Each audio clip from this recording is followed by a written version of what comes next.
कि उनके अच्छे अच्छे लोग जो थे वो सारे के सारे छोड़ते जा रहे हैं। इसका मतलब ये है कि जो नेतृत्व है उसमें योग्यता नहीं है अपने लोगों को रोक के रखने की, अपने साथ लगाए रखने की, क्योंकि उनके निर्णय इस प्रकार के होते हैं कि जो अच्छे लोग हैं वहाँ वो महसूस करते हैं कि पार्टी सही दिशा में नहीं चल रही। और अगर अच्छे लोग कहीं से भी आते हैं तो उसमें दिक्कत क्या लेने में। चाणक्य ने तो कहा कि हीरा चाहे कहीं भी पड़ा हो तो उसको उठाने में क्या दिक्कत है।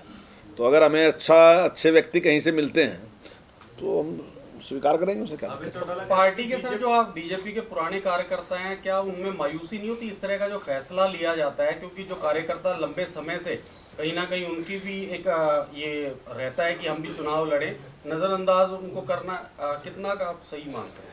नहीं, देखिए, पार्टी एक विजन के लिए काम कर रही है। मेन उद्देश्य उसका एक बड़ा परिवर्तन, भारत को एक शक्तिशाली देश बनाना जो है ना, वो पार्टी का विजन है।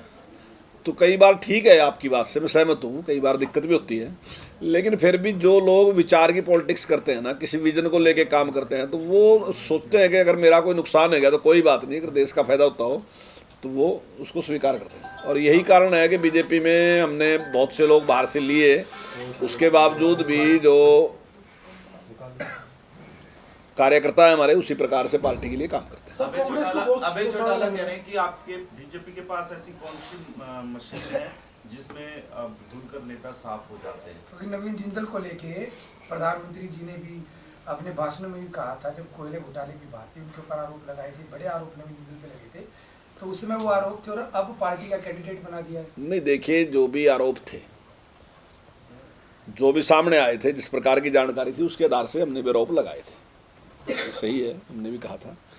लेकिन जब अगर कोई आदमी उसमें पाक साफ निकल जाता है, मान लीजिए इंक्वायरी में, अब मैंने आपके ऊपर कोई आरोप लगा दिया लेकिन इंक्वायरी होने के बाद वो सिद्ध नहीं कर सका, तो फिर तो आप अपराधी नहीं है, या मुझे लगा लो आपकी वजह, तो फिर तो वो अपराधी नहीं है ना जी। तो अगर किसी के ऊपर आरोप सिद्ध नहीं है और एक वहम था या कोई भी जांच में इस प्रकार की थी, तो अगर वो उन्होंने ये भी कहा था कि नवीन जी चुनाव लड़ना नहीं चाहते थे, लेकिन बीजेपी ने जबरदस्ती उनको शामिल करवाया। देखिए, बिल्कुल झूठ बात है, वैसे ही अब वो बोलते रहते हैं ऐसे ही। अब कोई बात नहीं है कहने के लिए उनके पास, तो कुछ ना कुछ तो कहना ही, क्योंकि अब पार्टी का आधार तो कुछ बचा नहीं है हरियाणा में, तो अब कुछ ना कुछ ऐसे इसी प्रकार की तैयारी करके आते हैं, और तो कुछ है नहीं। सर, कांग्रेस ने अभी तक नहीं लिस्ट जारी करी, एक भी उम्मीदवार अभी तक फाइनल नहीं हुआ प्रदेश के अंदर, क्या कहेंगे, क्यों देरी?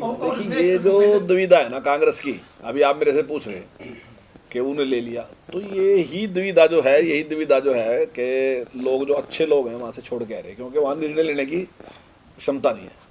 सर, भूपेंद्र हुड्डा का एक बयान था, उन्होंने कहा कि वो लोकसभा चुनाव नहीं लड़ रहे हैं या लड़ना नहीं चाह रहे हैं, और दूसरे जो शीर्ष नेता हैं कांग्रेस के, चाहे कुमारी शैलजा की बात है, रणदीप सुरजेवाला की बात, कि उनको चुनाव लड़ना चाहिए, इस बयान को कैसे देखते हैं?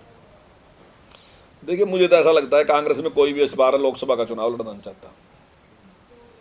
उसके पीछे कारण क्या देखते हैं?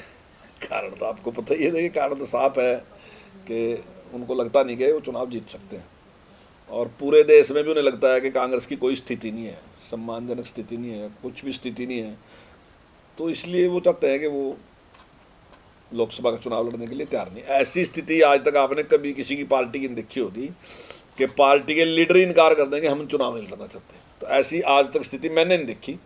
जो मेरा जितना 30-32 साल 35 साल का जो मेरा राजनीतिक जीवन है, मैंने आज तक नहीं देखा कि कभी इस प्रकार से लोग चुनाव छोड़ गए होंगे हम चुनाव नहीं लड़ेंगे। हमसे जुड़े रहने के लिए हमारे YouTube चैनल को सब्सक्राइब करें और नई वीडियो की नोटिफिकेशन के लिए बेल आइकॉन को दबाएं। अगर आप ये वीडियो Facebook पर देख रहे हैं तो लाइक जरूर करें और ज्यादा से ज्यादा शेयर करें। धन्यवाद।